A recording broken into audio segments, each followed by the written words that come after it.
we seek and find God in all things. These are the mystical ways of connecting with the divine, to having an open and curious mind, and it's a surefire way to expand your consciousness. We are called to see God in all these things, and specifically to see God where we're in resistance. So go to those places where you're in resistance and really ask the Holy Spirit to give you a reinterpretation of the situation. Mastering that resistance brings us spiritual resilience. You are worthy of embodying spiritual resilience. Think about that. Think about who's the most resilient person that you know. Who do you know that's walked through fire and still manages to show up with a gentle smile, a compassionate heart, and a helpful hand? And if you figure out who that is, sit at their knee and soak up their audaciousness.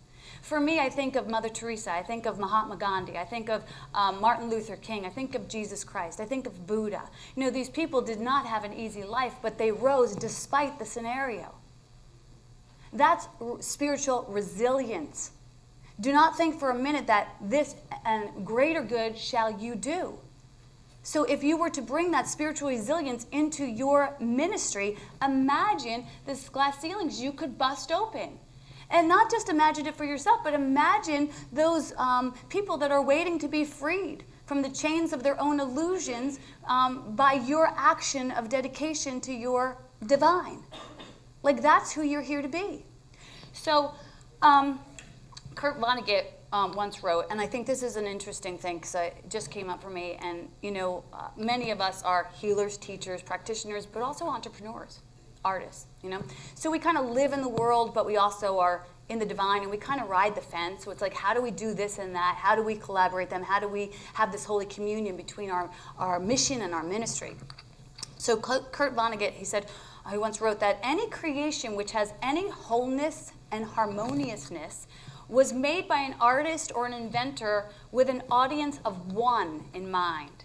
And as an entrepreneur, I've used this idea, this contemplation, of saying, how do I pay attention to my audience of one, my ideal client? If you're an entrepreneur, you might want to think about your ideal client. And personally, I've used this line of questioning to figure out who my ideal client is so that my branding, my words, everything is in greater alignment. I know who I serve and who I'm not here to serve. And maybe even times writing out a full-on description about who is my ideal client. Now, that's what I would do in business, right? But in the spiritual realm, that's a joke. Like, that's just sort of a joke. It's like almost a gimmick, that helps me to get some clarity, which is good. But in the spiritual realm, what I know is that my ideal client of one is God. And if I need to know a greater degree of my ideal client, then I just need to know God in a more intimate way. And if you don't know your God in an intimate way, then you're going to have a pretty blurry experience of life. Because really, in the end, it's just you and God. It's just you and love. Everything else here is just a teacher for us to keep us on course to that one relationship with God. When Jim talks about meditation, that's exactly what he's talking about. Going within so you can flesh out that experience of that union with your truest self, with your higher power. So today it's best if I let go into the mad whirling and swirling of God and simply enjoy the process and let everything else go. Let it fall away. Because when you're whirling towards that divine relationship in love, it's very hard to hold on to anything else. You become unattached, you become unhinged, you become unencumbered, and you become, yes, a bit disoriented. But losing your own direction, your little direction, your ego direction, is not a bad thing. We don't want to lose our own sense of direction because we think, I'll lose myself. But to lose yourself in love with God will put you on course towards things you didn't even know to ask for. So the idea is to say, I give my life for this guidance today, to really tap into this guidance. Where would you have me go? What would you have me do? What would you have me say? In the 12th step, they talk about it in the 11th step. They say, sought through prayer and meditation to improve our conscious contact with God, praying only for its will for us and the ability to carry that out. Like, that's all we need to do is figure that thing out, And the more that we figure that thing out, we cause this groove of audaciousness. So when I say this morning to you, intentional audaciousness, which is what the title of the talk is, it's sort of like an oxymoron because you don't need to have intention with audacious. The only thing you need to intend is to be audacious in God. All your other intentions can be let go of. Surrendering all your will today so that you can be open to the thoughts of God. Give God your acts. I'll use the word love. Give love your acts and actions so that you can be open to the guidance and the brilliance of love. Step back in love. Think about intention. Intention means a thing that is intended or planned for or aimed at. And we often hear the pros and cons of intentions, like set your intentions, have an intentional life. And of course, yes, there's benefits to having intentions and setting intentions, but intention also means that you're going to set some sort of plan and aim and a clear idea for yourself. And I would suggest that most times you're underestimating the audaciousness of God. You set these little plans, like I'm going to do this and do that and do this and do that, and God's like laughing, like, really? Like that's nothing that I have planned for you? I have something so much better. So anytime you're ready to drop that mediocre script of yours, like we could get on with some really hot shit. Thank you so much for showing up.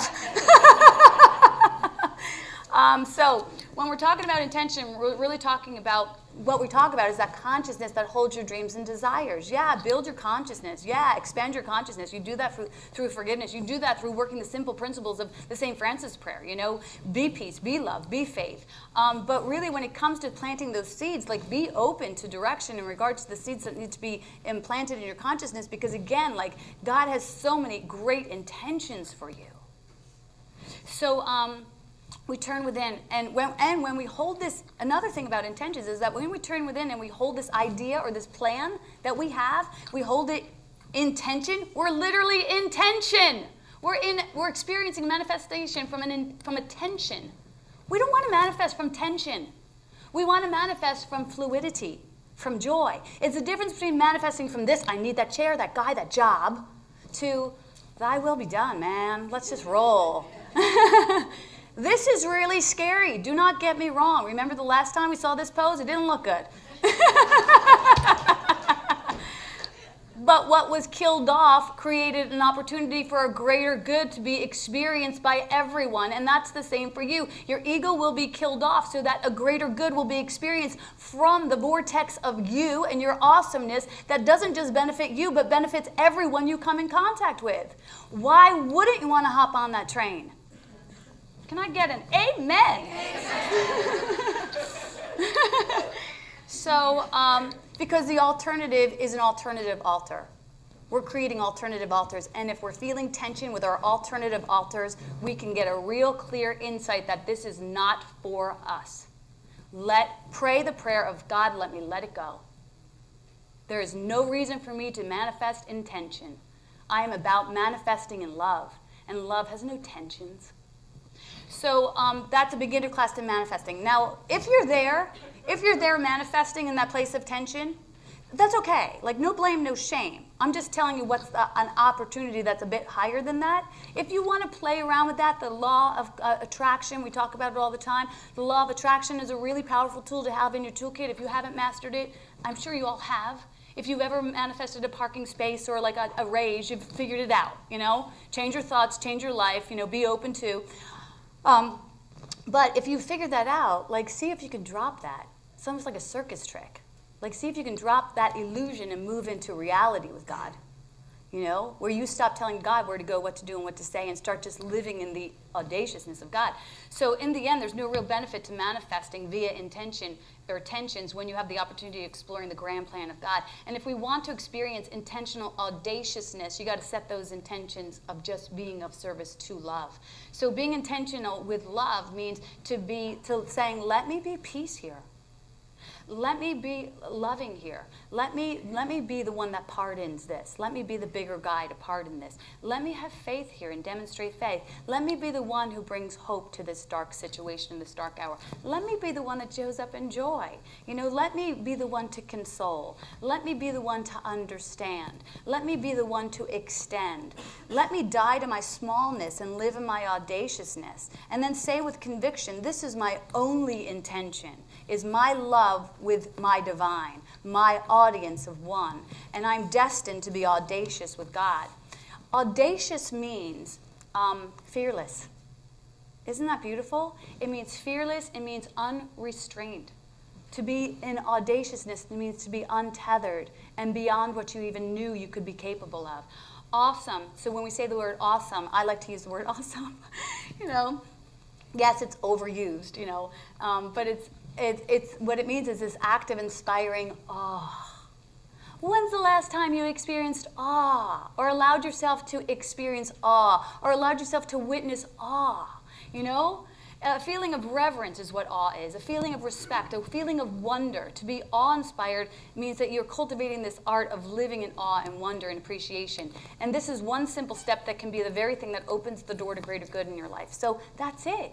To be in awe will open the door to conversations and synchronicities that will bring you into a greater awareness of more awe and more awe and more, until you're literally studying who you are, and then you cannot help but have it wash over you, seek into every crevice of your being, and have you be an embodiment of that which you're seeking. That's what it means to wake up.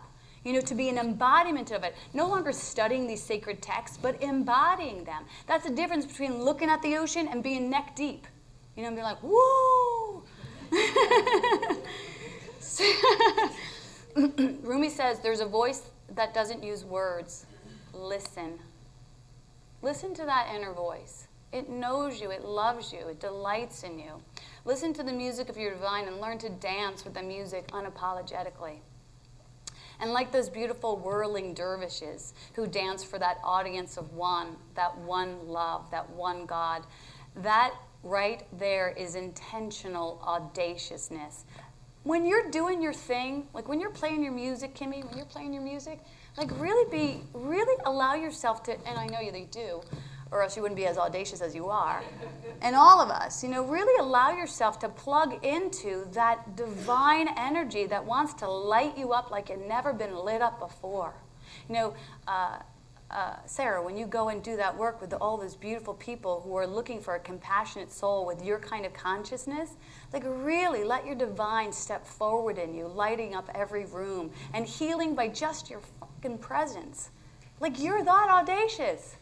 You know, all this permission slip that you went after gives you the courage to do what you're here to do, but God has already given you the noble nod. God has already preordained you for this. So let all of that fear, that weird, you know, wondering, is this right or am I right for this? Let it fall away, because nobody gets anywhere by mistake. You know, you can stand in the power of who you are, especially when you know you're of service.